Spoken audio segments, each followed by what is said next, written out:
Hello members, welcome back to another segment of In the Know with Joe the Pro.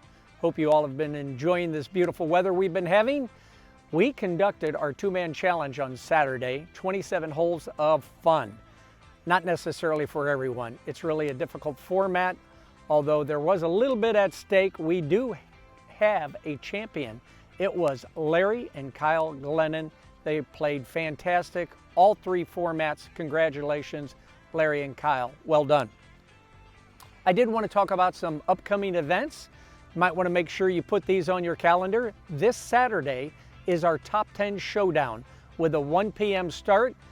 Spectators are not only encouraged, we're throwing some drinks at you too. So we'd love to have you come out and watch our top 20 players, top 10 men, top 10 women. We pair them up in a shootout on the front nine on Lewis and Clark. You're welcome to grab a cart, doesn't cost anything. Love to see you out here. We do like to showcase our best players out here, so hopefully you can make it Saturday, 1 p.m. The Butler Classic is coming up on August 30th and 31st. We do need some more men to play in this event. This is our premier event. I know we've heard all different kinds of reasons why you may or may not want to play. We certainly tweaked a few things. There's going to be individual payouts each day for the best scores by individuals based on flight. We're doing a percentage of handicap. Kind of affects everybody evenly because we do A, B, C, and D pairings. Bottom line, love to have you playing it. If you have any questions, if you're a new member, I'm happy to tell you all about this great event that we have. Again, it is our men's premier event.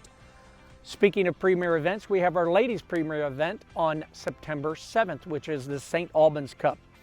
While we have 56 players already, which is pretty much the most we typically have, we certainly could use some more. Same thing, talk to me about it. I'll tell you all about it. It's a lot of fun. The pros get out there and they actually caddy with some of the groups.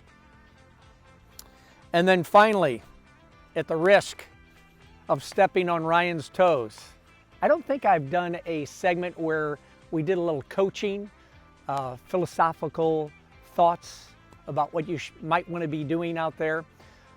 I did talk about green reading at one point in time if you want to check that segment out. This is about putting and chipping. So some of us struggle with chipping. I used to be a great chipper of the golf ball and pitcher, not so much anymore. You know, I started focusing on more than golf. Anyway, this is all excuses. The bottom line is, here's what I want you to consider.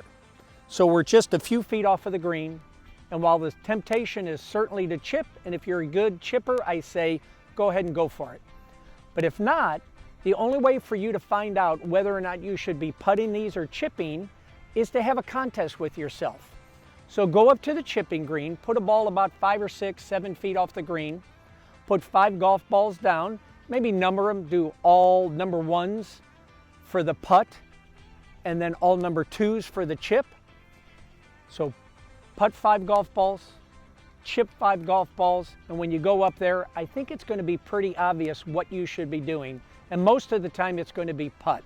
Now most people give up on it pretty quickly because they hit the ball too hard. It's really just getting accustomed to how the zoysia fringe might affect your golf ball. But I highly recommend, again, have a contest with yourself. If you decide to chip, here's the last tip. You want to chip with a low lofted club, something like a 6 or a 7 iron if you have a lot of room to go. I'm assuming you can see these hula hoops on the green. And what they're positioned there for is this. If you're chipping with, let's say, a sand wedge or a pitching wedge, you're going to have to fly the ball up halfway there for it to work out. So you're going to have to fly it almost into that hula hoop. I'm going to try that again. Well, as you can see, I missed the hula hoop both times because it's pretty hard to hit a target that is that far away from you. If you bring the target closer to you, you're going to have a much better chance to hit it. Well, if you're bringing the target closer to you, you need to use a less lofted club, like a 6 iron, 7 iron, 8 iron. And it'll look something like this. Okay? It's going to get on the ground very quickly. Yes, I hit the hula hoop. It's okay. But you want to get the ball on the ground as quickly as possible, as close to the fringe.